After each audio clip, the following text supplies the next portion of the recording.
बिस्मिल्लाहिर्रहमानिर्रहीम। अस्सलाम वालेकुम। क्लास 4। अब हम पढ़ेंगे अपने चैप्टर नंबर 3 का पार्ट 2। इसको हमने पहला ऑब्जेक्टिव में आए, देखते हैं हमने क्या पढ़ लिया था क्या नहीं। पहला हमारा ऑब्जेक्टिव था कि necessary factors for the survival of animals, वो हमने पिछली वीडियो में कंप्लीट कर लिया था। अब हम देखेंगे कि कैरेक्टरिस्टिक्स ऑफ एनिमल्स क्या है, इंपॉर्टेंस ऑफ रिप्रोडक्शन क्या है, and complete and incomplete Metamorphosis क्या है। ठीक है, तो चलें स्टार्ट करते हैं। उम्मीद है आप लोगों ने इंशाल्लाह पिछला रिकॉल कर लिया होगा ताकि आप लोगों को अगला और पिछले में कनेक्शन नज़र आ जाए। ठीक है, मूवमेंट से क्या मतलब है जी,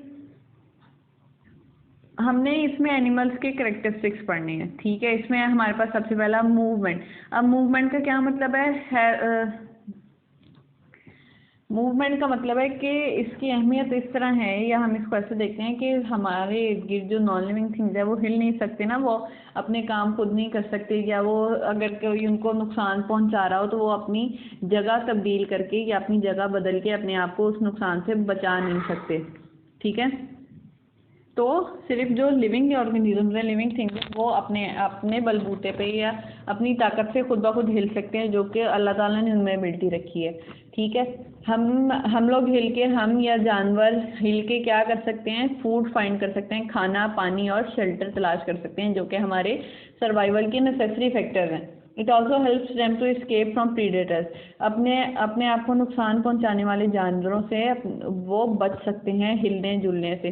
जैसे अगर आपने कभी कोई देखा हो कि शेर ना हिरन के पीछे पीछे उसको ना शिकार करने के लिए उसको चेस कर रहा है, तो हिरन भाग भाग के हिल हिल के किधर किधर तक उसको उससे बचने की, उसको एस्केप करने की कोशिश करता है, लेकिन कभी पकड़ा भी जाता है और नहीं भी, बहुत कम ऐसा होता है कि हिरन बच के भाग निकले, लेकिन अक्सर पकड़ा जाता है। तो ये है मूवमेंट का फ़ायदा कि हम लोग भाग के जितनी हद तक हो सके, या अगर जानवरों की किस्मत में लिखा है बचना तो वो बच जाएं, और अगर नहीं है तो वो फिर पकड़े जाएं। क्योंकि अगर पकड़े जाएंगे तो इसमें वो ही होगा ना कि अल्लाह ताला ने सबका लाइफ साइकिल बनाया है, सब उसके हिसाब से चलेंगे। इंटर रिलेटेड इंटरकनेक्टेड ये सारे सिस्टम्स हैं, तो अगर ये ऐसे ही चलेंगे तो ही तो दुनिया का निज़ाम सही रहेगा।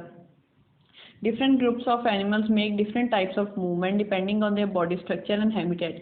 अब देखें, अगर एक हाथी है तो उसको पर लगाने तो वो उड़ने तो नहीं लग जाएगा, क्योंकि उसका वेट बहुत ज़्यादा है। उसके हिसाब से अल्लाह ताला ने उसकी मूवमेंट का सिस्टम बनाया है, या उसके मूवमेंट का तरीका बनाया है। उसकी बॉडी को उसकी मूवमेंट और उसकी बॉडी वेट के हिसाब से ही मूवमेंट के लिए पाँव दिए हैं। अब आप हाथी के पाँव देखें, वो हाथी की टांगें कितनी भारी भरकम होती हैं और हिरन की कितनी स्लिम स्मार्ट सी होती हैं, थिन होती हैं। ठीक है, इसी तरह अगर फिश को हम पर लगा दें तो वो पानी उसका मस्कन है ना, उसने पानी में रहना है, तो वो वहाँ पे उसके लिए मुश्किल होगी।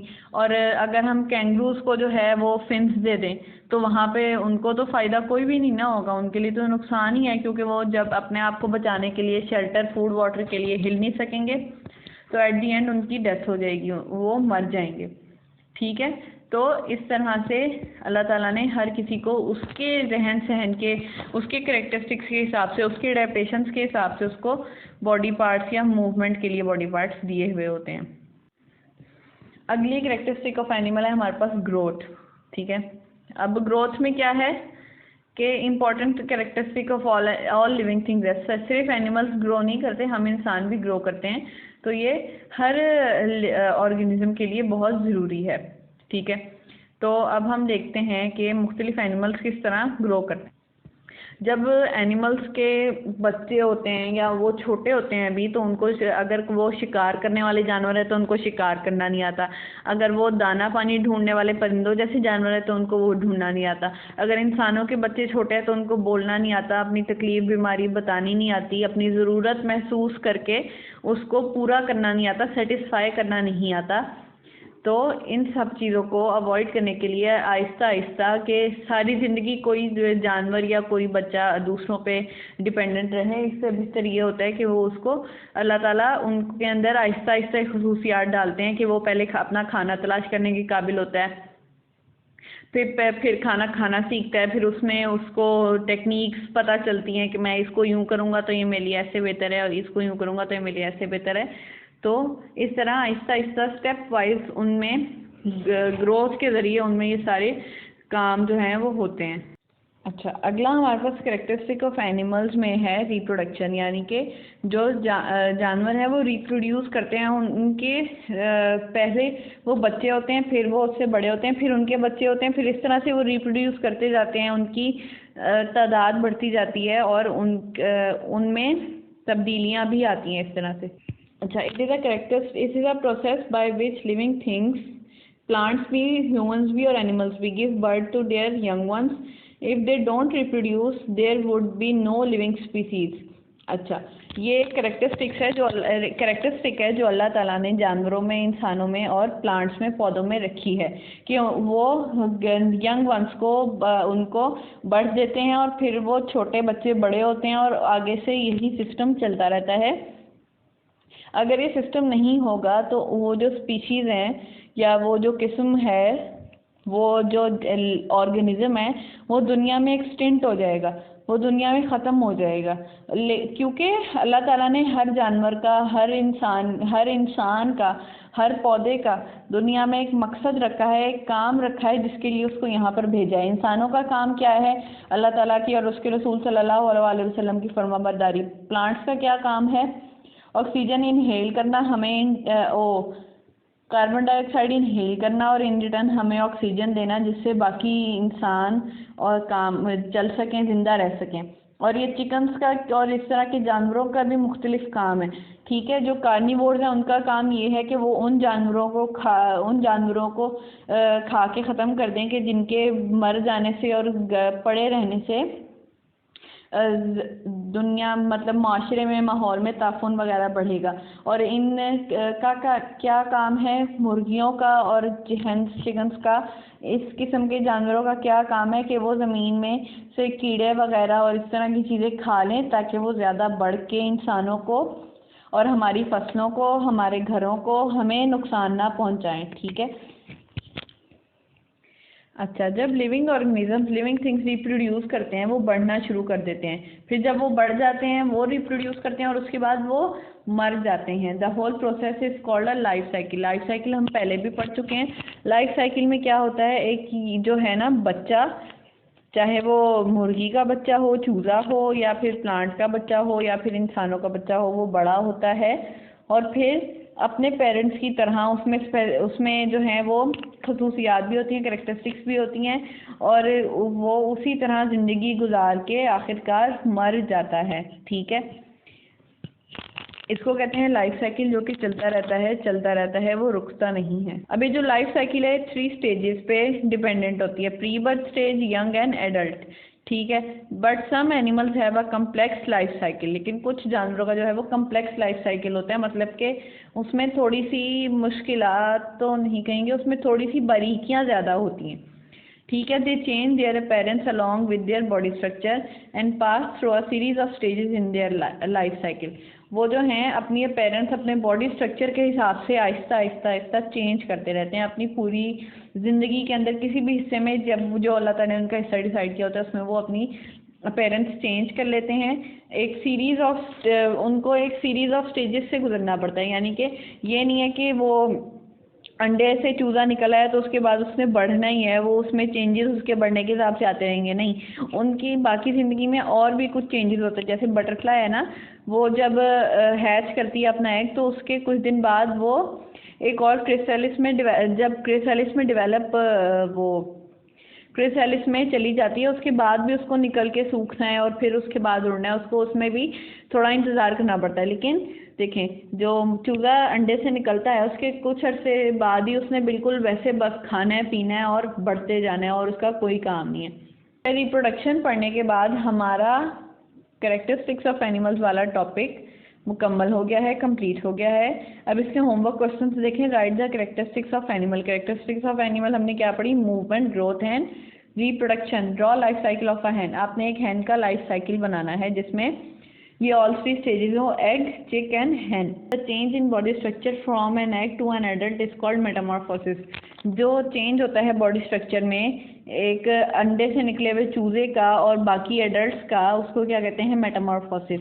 अब मेटामॉर्फोसिस की भी 2 टाइप्स हैं। ठीक है, ये हम पीछे भी पढ़ चुके हैं, लेकिन हमने पीछे थोड़ा सा पढ़ा था।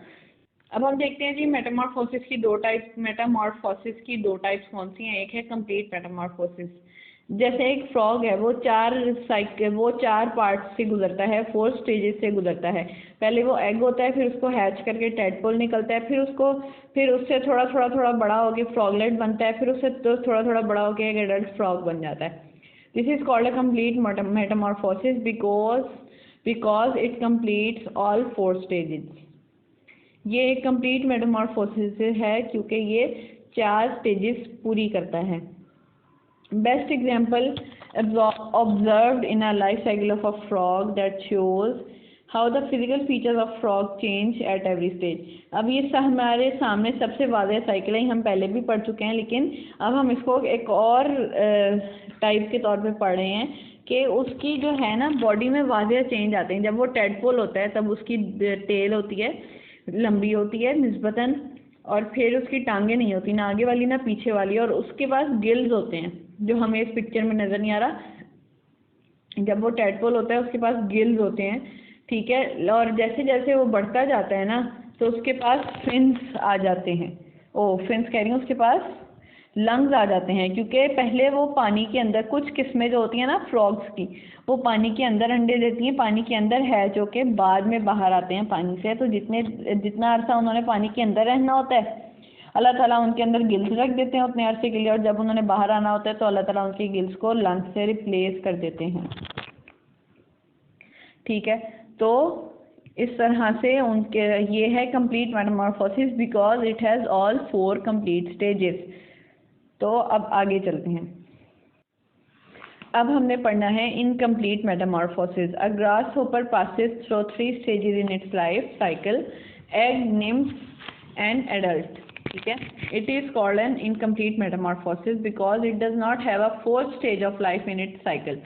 ये है इनकम्प्लीट मेटामॉर्फोसिस बिकॉज उसकी जो लाइफ साइकिल है उसमें 4 स्टेजेस नहीं है एज अ फ्रॉग। उसके पास है सिर्फ 3 स्टेजेस। तो जो 3 स्टेजेस वाले होते हैं, जो 3 स्टेजेस वाले एनिमल्स होते हैं उनकी होती है इनकम्प्लीट मेटामॉर्फोसिस, और जो 4 स्टेजेस वाले होते हैं उनकी होती है कंप्लीट मेटामॉर्फोसिस। अब ये देखें कितनी बारीक सी चीज़ है, लेकिन ये कंप्लीट डिफरेंस डेवलप करती है।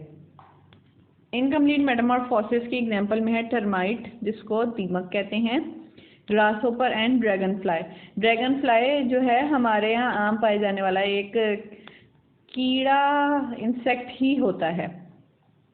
अब स्टूडेंट्स, आपको पता है कि हमारी ज़मीन पे, हमारे पाकिस्तान में भी और बाकी ज़मीन पे भी जंगलात कटने की वजह से जंगली हयात कम हो गई है। मतलब ये सारी जंगली एनिमल्स तो हैं ही, सारी जंगली हयात एनिमल्स तो इस जो हमने एनिमल्स अभी पढ़े हैं ना, वो घर पे रखने वाले तो नहीं हैं, घर पे रखने के लिए होते हैं पेट एनिमल, जिसमें है काऊ, शीप, गोट और इस तरह से, ठीक है, जो हम जिनकी चीज़ों से हम डायरेक्टली फ़ायदा उठाते हैं। अब हमें घर में फ्रॉग को रख के क्या फ़ायदा होगा? कुछ भी नहीं। अल्लाह ताला ने जो उसका लाइफ साइकिल, जो उसके लाइफ के गोल्स ऑब्जेक्टिव्स बनाए हैं, उस वो कंप्लीट करेगा, वो ही सही होगा ना। अब हमें घर में, कुछ लोगों को शेर बहुत पसंद होता है, लेकिन शेर को घर में रख के हमें क्या फ़ायदा होगा? कुछ भी नहीं। या वो हमें खा जाएगा या हम डर के उसको मार देंगे। तो वो अब उसको खाना भी नहीं प्रॉपर मिलेगा, उसको खुली जगह नहीं प्रॉपर मिलेगी, उसको अपने बाकी शेर के ग्रोह को प्राइड कहते हैं ना, तो उसको अपने बाकी प्राइड के साथ रह के जो काम करने थे वो उसको नहीं करने को मिलेंगे। तो आखिरकार वो तंग आके या वो सारी जगह से रह के जो है वो मर भी जाएगा, और वो अपनी नॉर्मल स्ट्रक्चर से कमज़ोर हो जाएगा, या उसमें और बीमारियां डेवलप होने लग जाएंगी, ठीक है। तो ये जानवरों को घर पे रखना या जानवरों की जिम्मेदारी खुद लेना, ये बहुत बड़ा काम है। और अगर कोई ऐसा है ना कि जिसकी वजह से किसी जानवर को तकलीफ़ पहुंचे, तो अल्लाह ताला को बिल्कुल भी पसंद नहीं है। तो हमें अवॉइड करना चाहिए कि, और ख़ासतौर पे परिंदों को हमें नहीं रखना चाहिए, क्योंकि वो उड़ने वाले हैं जानवर, उनको खुली फ़िज़ा चाहिए, हवा चाहिए, वो अपना खाना खुद ढूंढ के लाएं, वो बाकी काम खुद करें। तो इस तरह से जिस जानदार की, जिस चीज़ की जो जगह है ना, उसको उस जगह पे रखना हमारी उनसे मोहब्बत का इजहार होता है, ना कि उनको तकलीफ़ दे के उनकी नॉर्मल लाइफ साइकिल से हटा देना, ठीक है। अब हमारे यहाँ बहुत सी स्पीशीज़ हैं जानवरों की जो कि एक्सटिंक्ट हो गई हैं। हमारे पाकिस्तान में हमें बहुत ज़्यादा लायंस नहीं मिलते क्योंकि हम लोग उनको इलीगल हंट कर देते हैं। और भी बहुत से जो जानवर हैं, एक तो उनकी कम होने में ज़्यादा जो है ज़्यादा बड़ी रीज़न है वो है हमने कि एक मुल्क में ना 5% जंगलात होते हैं, या बहुत इस हमारे यहाँ सिर्फ 5% रह गए हैं, वरना 20% 25% जंगलात एक मुल्क में होने चाहिए और उनके उसके शहरियों को एक पुरसकून सेहतमंद माहौल देने के लिए। ठीक है, तो हमारे यहाँ जो है वो जंगलात सिर्फ 5% रह गए हैं, जो कि और किसी की गलती नहीं है, हम इंसानों की ही गलती है। ठीक है, हमने इस बात को समझने में देर कर दिया कि जंगलात जो हैं इसकी ज़मीन को काट के अगर हम रहने लग जाएंगे तो हमारी ऑक्सीजन, हमारा क्लाइमेट चेंज, हमारे सैलाब आने से सैलाब का ना रुकना और कई कई गांव शहर बहा के ले जाना, ये सारी वजूहात जो हैं इंसान की अपनी ख़राबियों की वजह से भी पैदा हुई हैं। बेशक कि अल्लाह ताला की निशानियां भी हैं, लेकिन हमें भी इस बारे में ख्याल करना चाहिए।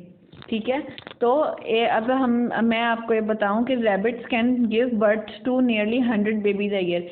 जो जानवर है ना, रैबिट है, वो एक साल में 100 बच्चे उसके हो सकते हैं। ठीक है, उसमें से कुछ जिंदा रहते हैं और बेचारे कुछ मर भी जाते हैं। ये अल्लाह ताला का बनाया हुआ निज़ाम है।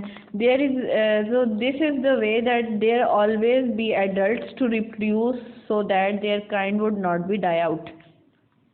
ये एक तरीका है कि इस तरह से जो हैं वो हमेशा रैबिट्स की जो क्या कहना चाहिए, रैबिट्स की पॉपुलेशन में एडल्ट्स रहते हैं जो कि रिप्रोड्यूस कर सकें, जिनके और बच्चे हो सके ताकि वो ख़त्म ना हो जाएं। और रैबिट्स वैसे भी जो है वो भागने में ये इस किस्म की चीज़ों में बहुत तेज़ होता है। और आपको पता है रैबिट ना अगर कोई घर में रखे तो वो नीचे खोद खोद के कहीं का कहीं दूर निकल जाता है और वो मालिक देखता रह जाता है कि ओ भाई मैं तो इसको बंद करके गया था, ये किधर गया। अच्छा जी, तो ये था हमारा इंटरेस्टिंग सा जानवरों पे सारा का सारा ही जानवरों पे चैप्टर, जिसको हमने पढ़ लिया है। अब आपने इसकी एक्सरसाइज को सॉल्व करना है। अब आपके पास पेज नंबर 25 पे है कि number of stages of life. जानवर है, जानवर से वो आपका सर्कल लिंक्ड है। आपने बताना है कि इसकी स्टेज के इतने लाइफ्स हैं और प्री एडल्ट स्टेज की ये है, दे बोथ आर। अब इन दोनों में कंपैरिजन बता रहे हैं, कंपैरिजन नहीं, इन दोनों की सिमिलरिटीज़ को वो कवर करें कि इन दोनों जानवरों में, ग्रास होपर में और बटरफ्लाई में क्या क्या सिमिलरिटीज़ हैं। अब आपके पास पेज नंबर 26 पे कुछ एक्सरसाइज के क्वेश्चन हैं। इसमें से 2-4 तो मैं आपको ऑलरेडी बता चुकी हूँ पिछली वीडियोज़ में, तो जो रह गए हैं वो अभी हम कर लेते हैं। What is the difference between complete and incomplete Metamorphosis. ठीक है, इसमें आपने बताना है कि complete Metamorphosis has 4 stages and incomplete Metamorphosis do not has only 3 faces, it do not has 4 faces या 4 स्टेजेस। और आपने इन दोनों के एनिमल्स जो भी इस तरह से ग्रो करते हैं उनकी आपने एग्जाम्पल देनी है। 3 एग्जाम्पल्स एक साइड पे दीजिएगा ताकि आपको समझ अच्छी तरह आ सके। Draw the diagrams of animals that show complete Metamorphosis. ये बहुत मज़े का काम है, इससे आपको ही फ़ायदा होगा, आपको मज़ा आएगा कि आपने उन जानवरों की उन 2 से 3 जानवरों की डायग्राम बनानी है जो कि कंप्लीट मेटामॉर्फोसिस से बड़े होते हैं। ठीक है, जो शो करते हैं, हमें बताते हैं कि ये होती है कंप्लीट मेटामॉर्फोसिस। ये देखो इंसानों, और आपने बटरफ्लाई और ग्रास होपर की भी बनानी है लाइफ साइकिल। और फिर आपने बताना है कि इसमें से कंप्लीट मेटामॉर्फोसिस किसकी है और इनकम्प्लीट मेटामॉर्फोसिस किसकी है। क्या what would happen if there is no water on earth. क्या होता कि अगर ज़मीन पे पानी ना होता।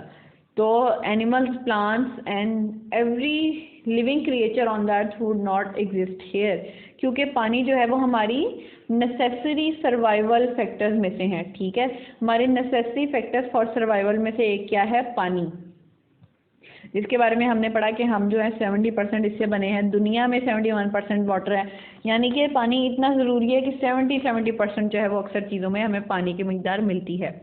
How do we get energy and where does all this energy come from. हम एनर्जी कैसे लेते हैं।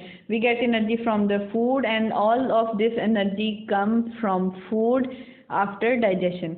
ठीक है, अब आपको यहाँ पे हिंट में कुछ वर्ड्स दिए गए हैं आपकी बुक पे, इनको देखते हुए, इनको लिंक्स करते हुए आपने इससे एक लाइफ साइकिल बना लेना है, मतलब इसे एक लिंक में ना सर्कल बना लेना है कि पहले पौधों से खाना जानवर लेते हैं, फिर उन जानवरों को इंसान ज़िबा करके खाते हैं, या इंसान कुछ खाना जो है वो प्लांट से डायरेक्ट भी लेते हैं, जैसे सब्जियां फल वगैरह। फिर वो इंसान ग्रो करते हैं, रिप्रोड्यूस करते हैं, फिर एनिमल से भी खाना लेते हैं, फिर सन जो है वो हमारे फूड यानी कि प्लांट्स को रेडी करता है। सनलाइट भी चाहिए होती है ना प्लांट्स को फोटोसिंथेसिस के लिए। इस तरह से फूड चेन वजूद में आती है, और फिर उसके बाद प्रोड्यूसर्स और कंज्यूमर्स होते हैं। प्रोड्यूसर्स क्या होते हैं? हमारे प्लांट्स। कंज्यूमर्स क्या होते हैं? हम प्लांट्स को खा जाते हैं, जो अपना खाना खुद नहीं बना सकते। ठीक है, अब आगे आ जाएं। अब हमारे पास क्या है?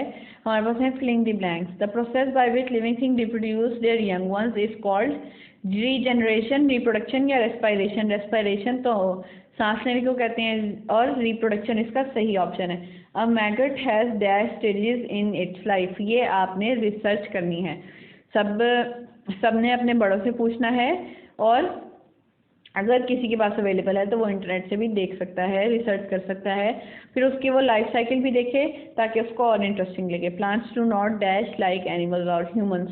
प्लांट्स के पास क्या नहीं होता?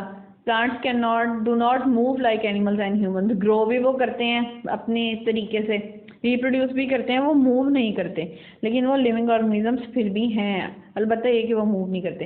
The change in body structure from an egg to an adult is called. Body structure में एक एग से एडल्ट तक का जो चेंज है उसको क्या कहते हैं?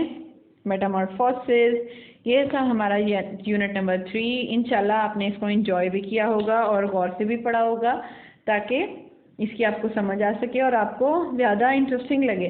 क्योंकि देखें, ये आम चीज़ें हैं जो हम आम ज़िंदगी में या आम दिनों में देख रहे होते हैं, लेकिन फ़र्क इतना है कि हम यहाँ पे इसको साइंटिफिक टर्म से पढ़ते हैं और आम ज़िंदगी में हम इसको सिर्फ वैसे ही देख रहे होते हैं। ठीक है, तो अब आपने इसको अच्छी तरह बार बार पढ़ना है, समझना है, इसके डिफ़िकल्ट वर्ड्स की प्रैक्टिस करनी है, ताकि आपकी इंग्लिश लैंग्वेज और वोकैबुलरी बेहतर हो सके, और इसका होमवर्क भी कंप्लीट करना है। देखने का शुक्रिया। अल्लाह हाफिज़।